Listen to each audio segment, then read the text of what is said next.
Welcome to our webinar for October. It's all around storytelling. I'm going to tell you a story to start. So 8 years ago, we had as you do, we had a company away day. Nice place. It's a nice away day. And we were thinking about our strategy moving forward. And one of the things that we realized was that the crux of what we do, we weren't quite all aligned on the crux of what we do and why we do it, our purpose.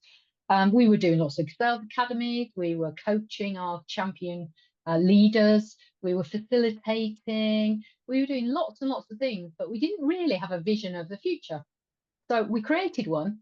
And after much ado, you can imagine how long that took with a room full of facilitators to get to a company vision. But we did. And we got to a company vision. And that company vision is to enable the finest commercial leaders in the world. And I can honestly say that since then, that has been the guiding light of everything we do. We shared that vision. Somebody's just on. Vicky, I think you just need to pop on mute for me. Thank you. Fantastic. Thank you. Yeah, so we started to invite our prospective clients and our existing loyal and valued clients to events. We started running events and we started having keynote speakers. We started something called the USPI Network. And as COVID hit, a bit of a challenge, right? So as COVID hit, we had a bit of a challenge, but we knew what to do. And what we did is we took our keynotes and we took our the value that we bring online. And this exact webinar comes from the work that we did during lockdown. And we've managed to keep it going ever since, bringing some free, hopefully useful value every month to our existing clients and to our prospective clients. So you are here and you are now officially the finest commercial leaders in the world because you're in our network. So give yourself a pat on the back. So what are we going to do today? Well, today it's all about storytelling for sales. Storytelling is one of those it's a really undersold skill, and it's one that's come to the fore in the last probably 6-8 years as a really, really useful and valuable tool. It's useful for influencing, it's useful for internal selling and influencing, and it's absolutely useful in front of customers. So my aim today is if you choose to accept your mission, is to be encouraged to use storytelling in your selling. I'm going to give you some examples of 3 types of stories: personal story, customer story, and a company client story. And to do that, I've got 3 special guests. My first guest is Bette Dale. I'll give us a little wave from Thrive 365. That's a bit of a tongue twister. My second guest is Andrew Hollybone from Suntory, the makers of Ribena and Lucozade. And my third guest is Jonathan Bruff, who is one of my colleagues at USPI. Our expert for the day is going to be Claire Winter. Claire, give us a wave. So Claire Winter, who is an expert in storytelling. She uses it through the whole of her business. She's a writer, a content creator, and she also is helping many, many businesses, including ours most recently, to tell their story through podcasts. So Claire's going to give us some ideas and some thoughts around why it's so important, right? So let's get going. The first thing I'm going to do is I'm going to ask you, what's this story behind me? Can anybody remember that story? Either off mute and shout it in the chat, or I'll put it in the chat, or come off mute and tell me. That'll be Jack and Nori, Amanda. Jack, not quite. No? Jack, nearly there. Jack and... Jack and the Beanstalk. The Beanstalk. Yay, Jack and the Beanstalk. Jack and the Beanstalk. Okay, so Jack and the Beanstalk is what's called the hero's journey. Most fairy stories follow a story arc called the hero's journey. And I'm going to ask you to watch out for it. Watch out for it. You may or may not know anything about it. But after Bette's told her story, she is going to use the hero's journey. I'm going to ask her some questions to use that structure.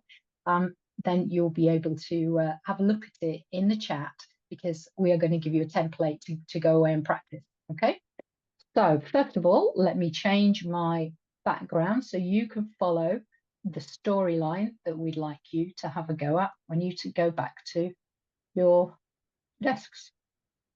Here it is. Okay, so easy. It's so easy. Right, Bette. Hello. Hi. And welcome. Yeah, welcome to our storytelling webinar. So, Beth, I've known you for a little while, and I've known you in lots and lots of different guises, and you're one of our valued colleagues working with us on the topic of resilience.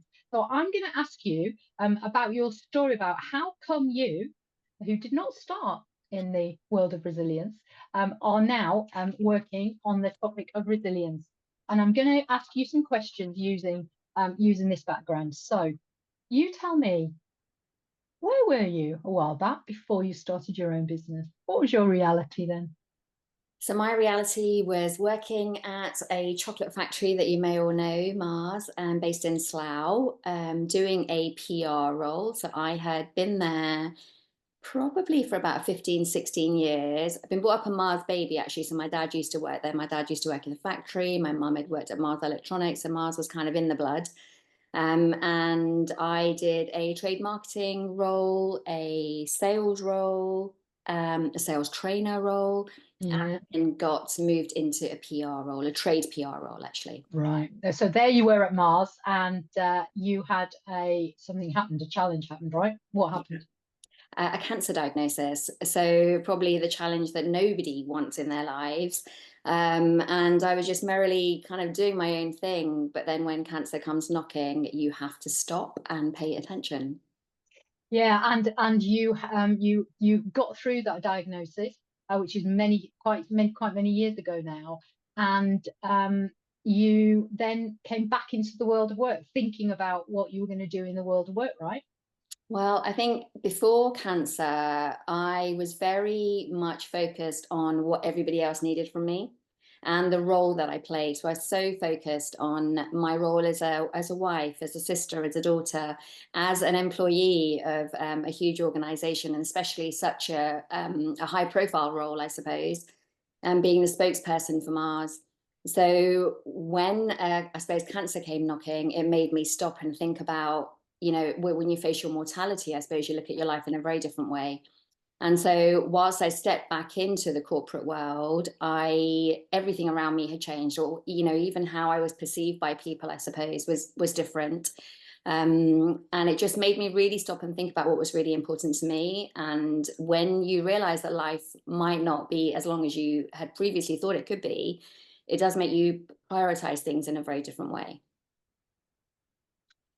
And what therefore where did that take you on your journey in terms of your own business, which I know you have now? How did you marry those two? Well, I suppose I realized that when adversity hits, and adversity can take so many different forms, from divorce, from bereavement, from anything in life that happens to us that we may not necessarily be prepared for or wanting, I suppose. It made me realize what a gap there was in the marketplace in how we deal with adversity, particularly in the corporate world for me at that time. And so I had the opportunity to take redundancy, and again, a very courageous decision, one that my husband was really not behind, because working for yourself, you don't know when obviously the next paycheck's going to come from. And when you have had a cancer diagnosis, as having our bills paid was a huge benefit at that time. And so, but I don't know, the courage was there, and I knew I had to just go and see what else I could do and to give my life the meaning that I needed it to have, so that I was at peace with all of that. So I left and set up my resilience business. Because I realized that that was a tool that a lot of us would need, and rather from a proactive perspective, not a reactive perspective. I wanted people to think about how in line they were living their lives before adversity hits, like what decisions are you making day to day that enable you to live a life in which you thrive. So that's where it's taken me, really. Yeah, so you now have a business which trains, facilitates, and coaches resilience. And actually, if you're interested, Beth also has an amazing assessment called Resilience at Work.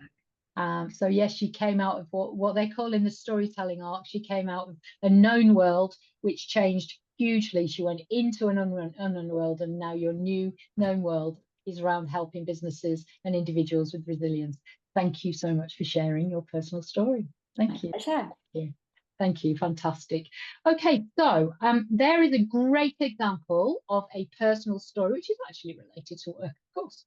of course. So, and absolutely felt what you do. Thank you, Beck. So, Claire, I'm going to ask you now, please. I've got three questions for you, actually. I'm really interested as a storytelling expert using like in so many ways in your business. My first question is, why is it so important to use storytelling? Well, we've been telling stories around campfires for thousands of years. It's how we interact with each other. I'm sure everyone could drop a story they've been told today in the chat if they wanted to, and it would be around their personal lives, but also their work lives. So it's just something that people remember. So lots of people will remember Bepp's story today. It's a really powerful one. It's a perfect example of the sort of intersection between personal and business that many of us who work for ourselves end up telling those stories, because often there's a reason why we do something. Lots of us have a purpose behind what we do, and that's part of the storytelling process. So I think it just engages people more than data. But I am going to drop a bit of data, which is it engages people about 22% more than if you did drop data like I just did. But yeah, so I just think it's one of those things where we remember stories. And I think that's the thing, you know, I've been a journalist for over 20 years and everything is about story, and we can use it in business and in sales in exactly the same way. And what is it? And I know we've kind of all been brought up on stories, and therefore it's the way we've learned in the past. What is it about that how does that kind of work psychologically for us? Well, I just think it's a mechanism that we recognize. So I don't know if any of you know Donald Miller.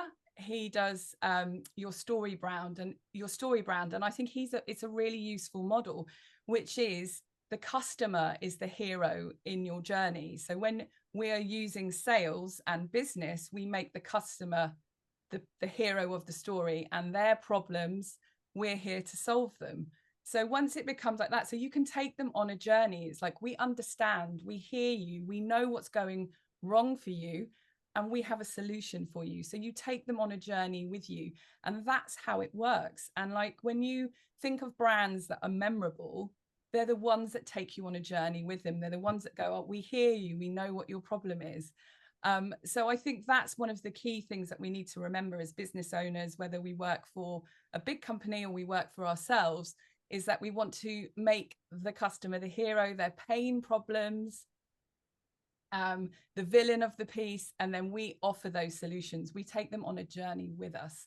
And I think that's the key thing to remember. And whether that's telling a personal story or a business story, we're still taking them on that hero or heroine's journey. Yeah, fantastic. So tell us, as the expert, what would you say? I've got these ones up here in terms of the elements, the kind of chapters in a good story. What are your top tips about the key elements of a good story? Well, I'm going to bring the journo stuff in, which is, it's all about the headline. You need to hook people in. I mean, what is people's attention span? They used to say it was 7 seconds. It's probably 2 or 3 now. So that headline you write on LinkedIn or even in an email, what is it that you're going to say? How are you going to get someone to go, oh, I need to read this. I need to listen to that video. I need to listen to that podcast. Like, what is it that's going to hook them in? I've got a good story about that, actually. I worked with a charity that was pitching an idea to have a climate change teacher in every school. It was a UN-led program, and their first press release that they wrote before I worked with them was, we are lobbying government to get a climate change teacher in every school. So I was like, no one's going to listen to that. So we changed the headline to meet the UK's first climate change teacher. So that was picked up by local press, national press, and then Sky News came to cover the story. And not only that, we took that model and said, meet the first climate change teacher in Lincoln, meet the first climate change teacher in Brighton. So it was literally how a story can go viral just by changing the headline. So for me, that's key. And obviously, beginning, middle, end sounds obvious, not always happening with people's stories. And make sure there's a strong call to action. Now, it doesn't always need to be a sales call to action. It might just be where you take them next. Is it to of booking a call, or is it doing something else? So I think it's just, you know, remembering that structure of, you know, what is the journey you're taking them on, and what do you want them to do next, and remembering that. So fantastic. So tease with a hook, I think I heard you say. Yeah. Tease with a hook, especially if it's an email story that you're telling, if it's, you know, with a And a beginning, LinkedIn middle, and end, post, or a post. LinkedIn post, or Yeah. indeed in front of somebody like this, or in front of somebody when we are influencing internally with our colleagues or externally with our customers. So start with a hook, yeah, which it's almost like the beginning of the story, so people want to read on. Fantastic. A beginning, a middle, and an end. So in the structure that I've got here, we start with kind of our current reality, which is a known world, and then we go into the unknown world in terms of the problem and the challenge and the struggle, and then how it's resolved, and then back into the new reality, the conflict, the context, the problem solved, the solution. Some people call it a resolution, but the solution. And the solution, that conflict resolve in terms of the hero's journey, is your proposal. Yeah, it's the proposal. It's when you start explaining exactly what you can do to support. Fantastic. I began using storytelling probably about 10 years ago. By, you know, when we talk about customer testimonials and case studies, really they are a story. You know, where were we, what's happened, what was the problem, how it was resolved, and what the new reality is, the happy ever after, as we say. And I started using that, and rather than being able to say, so what we can do for you is X, Y, Z, and the benefits are going to be on me, instead of that cheesy stuff, which is kind of old school sales, we're now able to be able to say, so it sounds very much like a client that I worked with in the past, and where they was here, and what happened with them was that, and their problem they had was that, and so what we did is X, Y, Z, and that helped them to achieve X benefits. And rather than being say, and you know, do you want to buy my stuff? We could say, well, you know, how does that sound? And it's just such a lovely, authentic way of selling. Claire, I've got another one for you. Yeah. Why? I've just answered given my answer actually, but what's your view of why we should use stories in sales in particular, and proposals and influencing?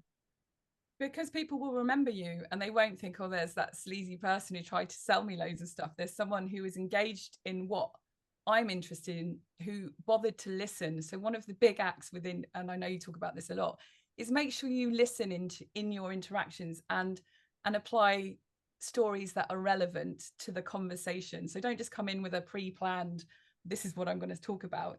Listen, they might go, we've got a problem with this. And you'll go, okay, so we helped a client in similar shoes to you, and this is what we did, and this was the outcome. That's a great story, isn't it? Because that's not only is that's a testimonial, that's social proof that you can say what you're doing. So you're using listening, and I think that's a key thing when we're storytelling, that we're just not on a podium, but we're actually listening to what they're asking. And again, that's that Donald Miller thing of making them the hero of your story. So you're really listening to their problem, and you're adapting your story to fit and show them how you're the solution.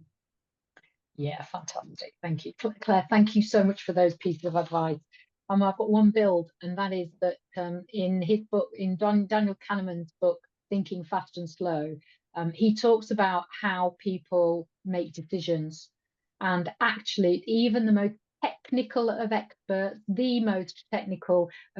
and intellectuals do not always decide on using the rational brain, using head.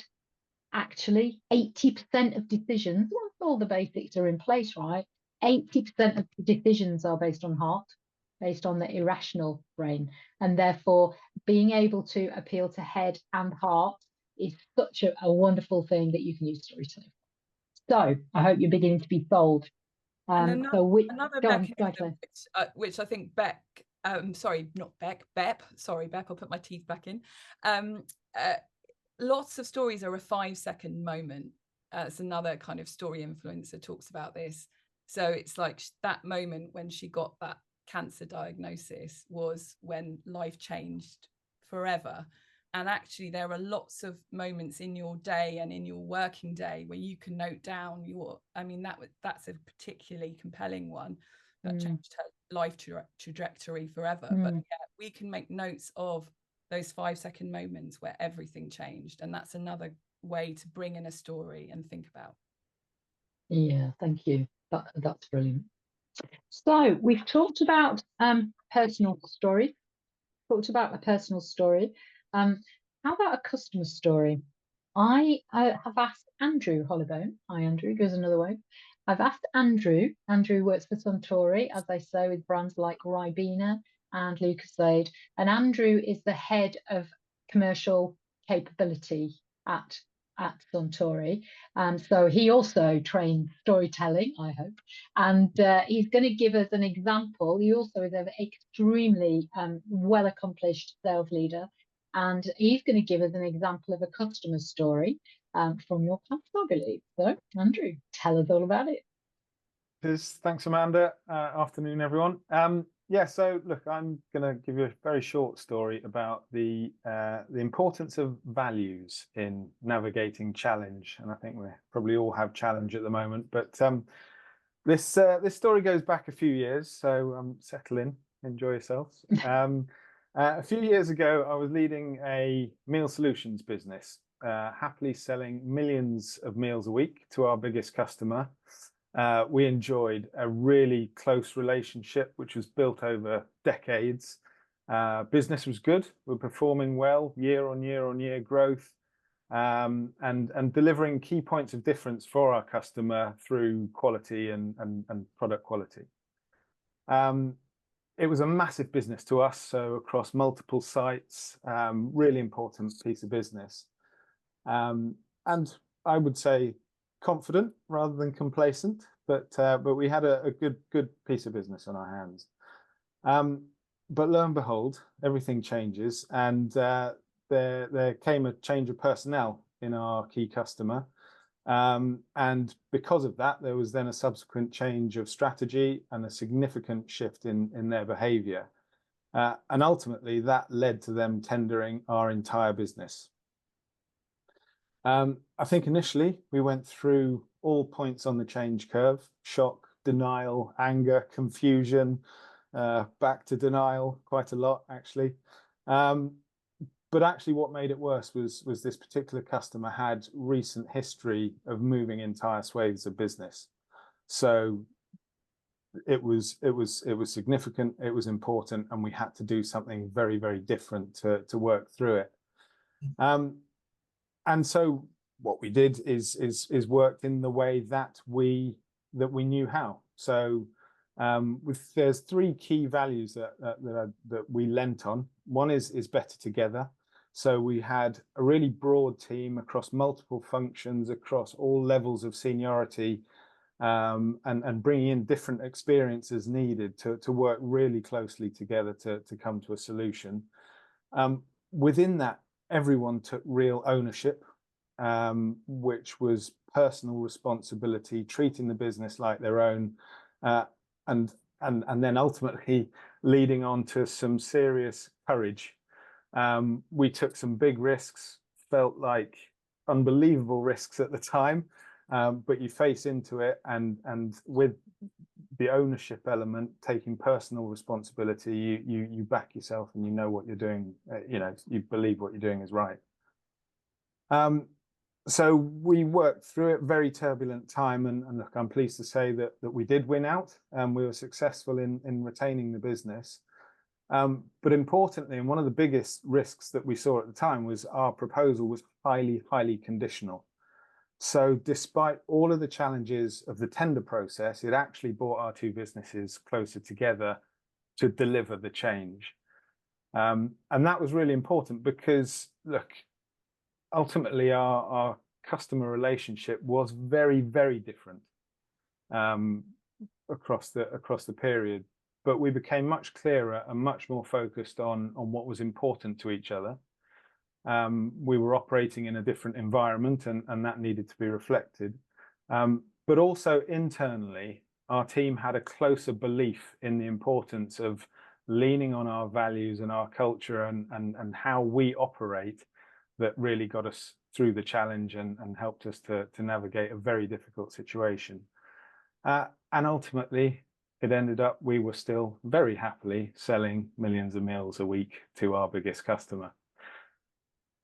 Fantastic. So that is, what a lovely story. And as you're telling your story, I'm looking at my background and the struggle, the real struggle that I heard there, and the conflict resolved. So congratulations at that time for achieving that win. I'm just going to ask everybody, just have a little pause for a moment. And in the chat, I'd like you to put for me what your feelings are after hearing that story. Your feelings. I don't remember, what emotion does it bring?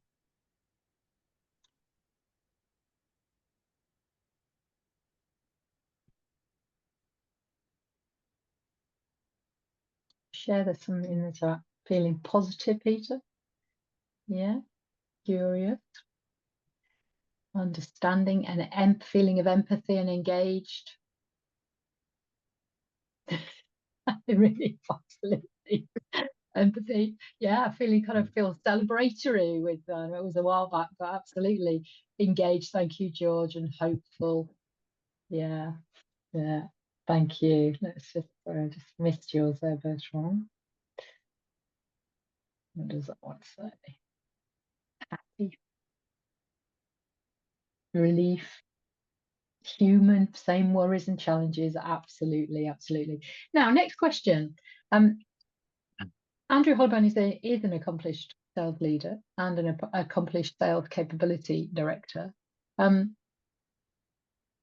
your opinion of him now that you've heard that story? What do you think of him? Yeah, what do you think of him? So I'm asking you. I've asked you about heart, right? I've asked you about heart. What's your, what does the rational brain say about him after he's told you that story? Bit risky, Andrew, but we'll see how we get on. this wasn't part of the brief. I know. Yeah, resilient, approachable, open, people-centric, determined, competent without bragging, humble, open to learning, courageous. Pretty good sales leader, right? Pretty good sales leader. All from a story that Andrew told from the heart. Thank you, Andrew. That is the value of a fantastic customer story. So give us I'd like you now to give me a score out of 10. So 1 is, there's no way I'm ever using stories again. Go away, please, quickly. And number 10 is, I absolutely, definitely am going to, or indeed already do. Where are you in a marks out of 10 for storytelling? And so far in our webinar. Sarah is 11. Thank you, Sarah. 10. Whoa, thank you, Kate. Fantastic. 9, yeah. Girls, pretty high scores. Pretty high scores. Thank you. Right. Okay. So far, so good. Yeah, George, in terms of you'd love to be able to do it, but you need to be confident to nail it. If you don't mind, come off mute and just tell us a bit about what would make you confident in terms of telling a story in business. It was at your event last Thursday at Mission Kitchen, and the confidence that Mark had, like, I was awestruck in seeing how he told his stories, how he used his silences, his pauses, sorry. It was incredibly engaging. And I think if I could practice and rehearse to be like that, I'd be a 10. But just on the journey to doing that, not quite a 10 yet. Yeah, now that's interesting. So what we're actually saying is that in order to be able to use, I mean, it's a reasonably simple structure, right? We've all sort of read and heard fairy stories. So in order to be able to use it confidently, you need to be able to, and use, as I say, use those pauses and feel accomplished. What do you need to do you reckon? I'm on my part. Sorry, I'm on the journey with storytelling where, to nail it, I'd probably have to be quite well prepared and scripted. Yeah. Yep. But Yeah. one day I'd love to be in a place where I could pull a memory out of the hat, turn it into a story on the spot, almost habitually. Fantastic. But Brilliant. a few years of practice before I get there. Yeah, absolutely. I've been practicing for a while, and I absolutely still prepare. So I'm also gonna show you how I prepared in a minute. Beth, how did you prepare? I really thought about like my values and what it means to me. And I think a key definition around resilience is the meaning that we give things. And so I know now what I bring, but that again, George, has taken time and practice, and reshaping my story to fit, again, I suppose, what's important to the audience and what I want them to take away. But that's only because I've taken so much time to get to know what's important to me and what I want to deliver. And we had a little template that we used, didn't we? And Andrew also had a little template that I used, and I also had a little template that I used, and I also, as well as the template, wrote what I was going to say in my book on post-it notes. So yeah, that our recommendation, George, is get it ready, practice it. I also, as it happens, I had 5 minutes spare with Chris just before you all came on. So I actually was rehearsing it in front of Chris. So yeah, rehearse when it's an important story, rehearse and get ready so that you feel ready rather than nervous. Yeah. Thank you. Thanks for sharing that. Thank you, George. Really appreciate that. Right, what I'm going to do now is I'm going to move on to our final story. And our final story is a mixture of a client and a company story, and it's one that we've used in the one that we've used, a really real success story actually. And I'm going to ask my colleague Jonathan, who is a fellow director of Uspire. I'm going to ask Jonathan to tell this story to us. Yeah, and it's one that's kind of certainly a selling story about a sale, right? Yeah, and good afternoon, everyone. And I was just listening to everyone else's stories actually, because I'm not sure I prepared as well as everyone else. But what I liked about what I've heard is, and what resonates, hopefully in this story I'm going to tell you, it are some of these things people have mentioned: values, the importance of ownership, having the courage to take risks. This story is about one of our customers. And they're an industrial customer. They make things, they make products. They're very good at making things, and they love process. They love process. And a number of years ago, they got a new financial director who decided the way they were going to grow was to acquire lots of other businesses that would complement them. And there are a lot of these businesses all around, mainly sort of Scandinavia, actually. And many of them were owned by the people who had started them. In some cases, families, some cases, colleagues. But what they discovered when they looked at their own performance, the data was telling them, thank you for that, Claire, the data was telling them that less than 5% of their acquisitions were successful. And they were doing all the things that they thought were the right things. They were doing the due diligence, they were doing the financial analysis, they were getting the lawyers involved. And at every stage where they failed, the reason they failed was because they had failed to persuade the current owners that the future was brighter if they were part of this organization, their organization. When we started to chat we chatted to some of the companies that they'd purchased and some that they'd tried to purchase and failed.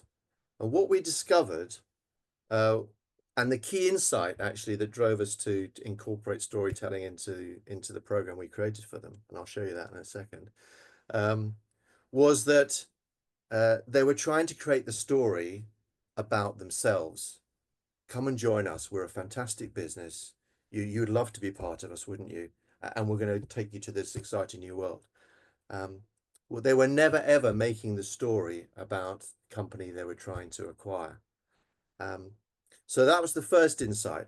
They needed to make the story about the company they were trying to acquire and not about themselves. And that led us to the second. It was sort of an insight, but I threw a quote at them, which they were a bit shocked. And my colleagues in my business might be a bit shocked as well, because it's not a very, if you've done your color insights, I'm very red blue. So it's not a very, it's more of a feeling quote. And the quote which I put into the proposal for them was, it's Aristotle, you know, hopefully we all know who Aristotle is, great theorist. But you don't influence people through intellect. You do it through emotion.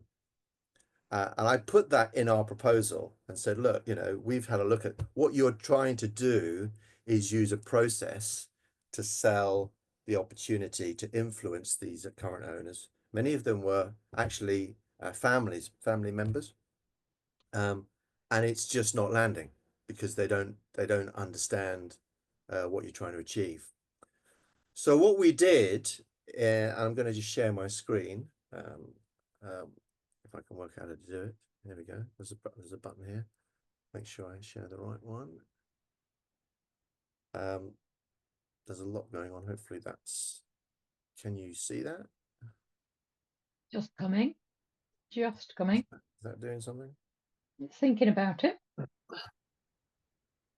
I'll talk about it while it's hopefully. Yeah, here she blows. It's Yeah. appeared. Yeah. What we did is we introduced, there's a series of workshops. Sorry, JB, could you make it full screen? Oh, I thought I was making it full screen. Yeah, that's the one. Is that okay? You can't see it? The Coming on. screens. Yeah, it's okay. Don't worry. Is that okay? Yeah. Yeah, beautiful. So the reason, so what we did is we introduced storytelling into one of the workshops. So we had the third workshop was all about creating the compelling story. And if you look at this compelling story process that we framework we put up, it is the hero's journey. So they were an example. We actually did this with a real life example where it was a Danish business, family-owned business, that was started by the parents and then taken over by the son. And they were trying to acquire this business. And they knew that they needed to persuade this individual that their future, the unknown future, was going to be exciting for them. So they did it completely differently. They'd done all the due diligence. We started by looking at the backstory and creating the central idea that they wanted to share, which was they were going to make their business even more successful.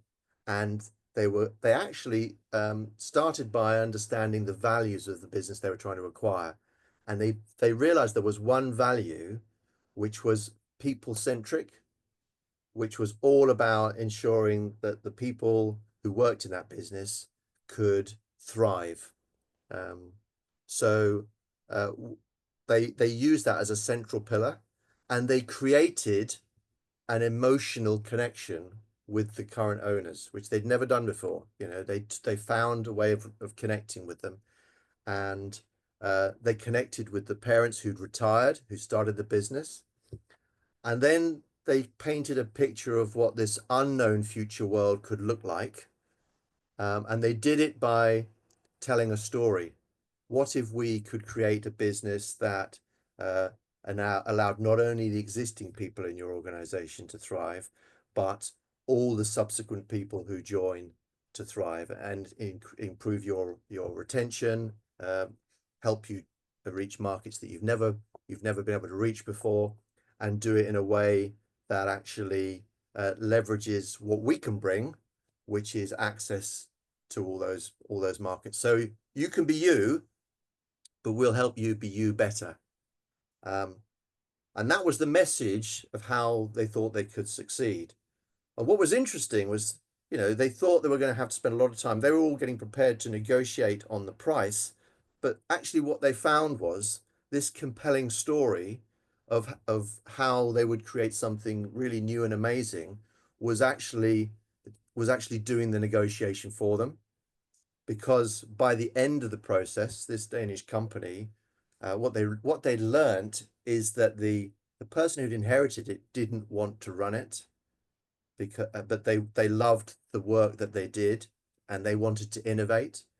So as part of that process, he was given a new role as head of innovation, which took him out of managing a business that he'd inherited into a role that he absolutely loved, and linked to his values, and ended up creating something together that was amazing. So we actually applied this to an acquisition process.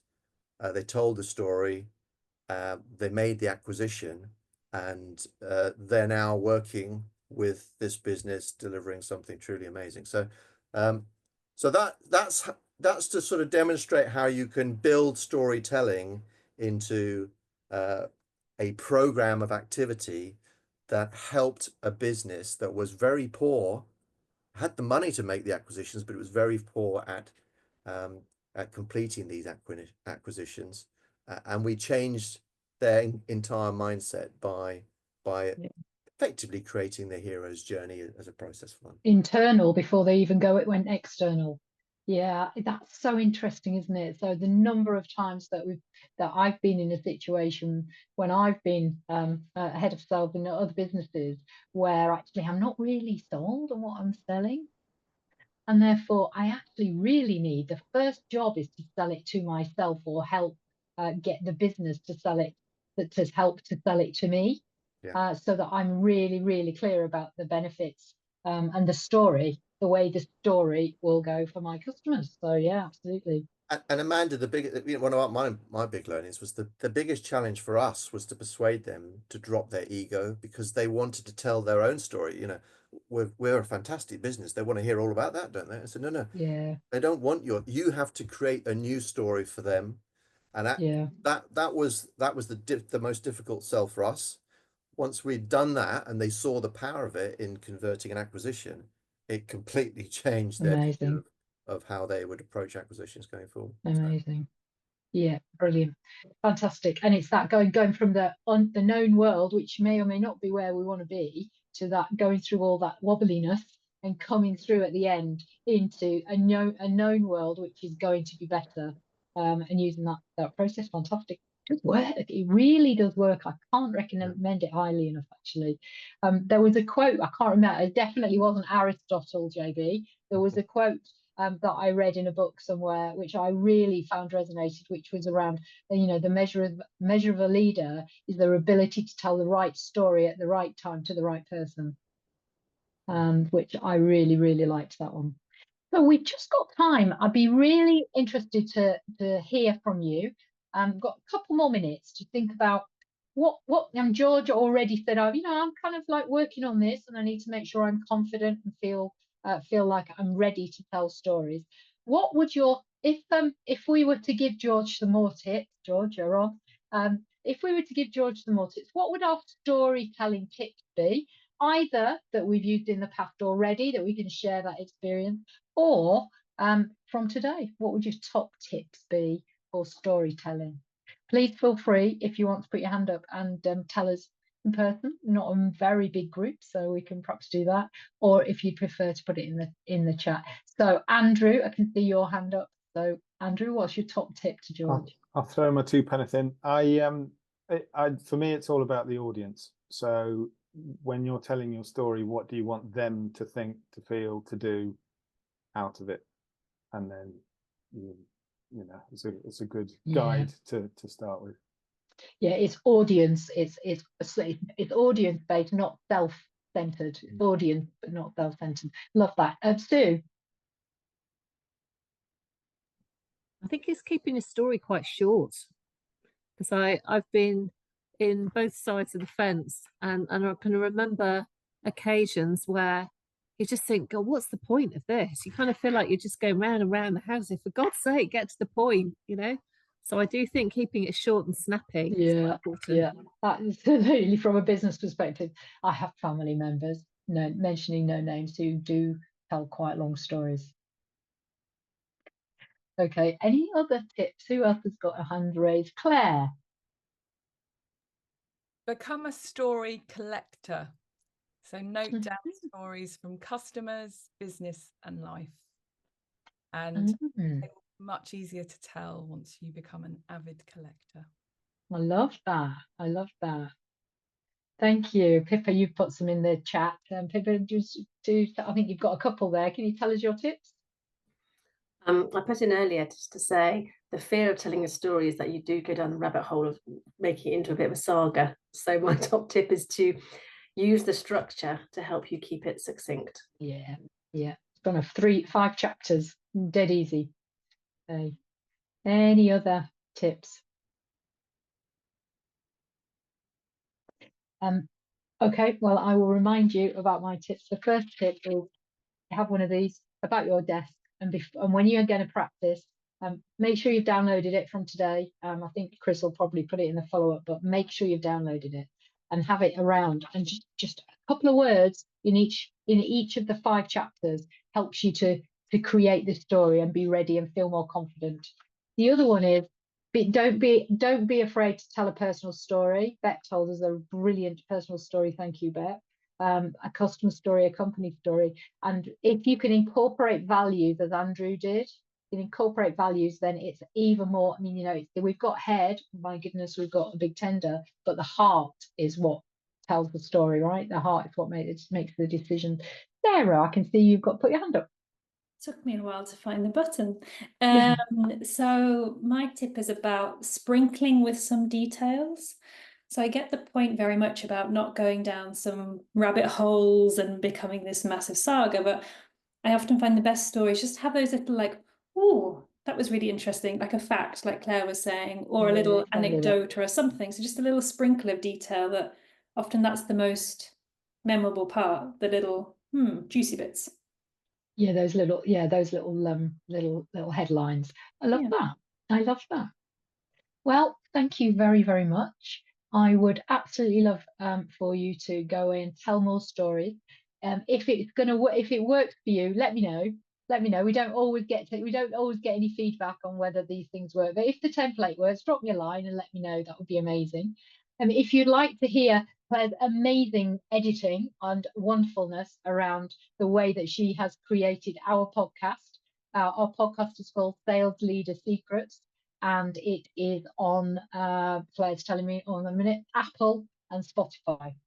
Am I right? I'm right.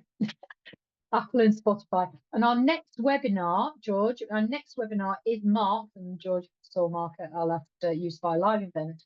Our next webinar is around how to pull together a really well-structured influencing presentation. And that one is on the, oh no, I was supposed to know that detail. Anybody got it? 12th of November. Thank you. Thank you. Listen, thank you so much for coming, and we'll hopefully see you again next month. Thank you very much. Thank you.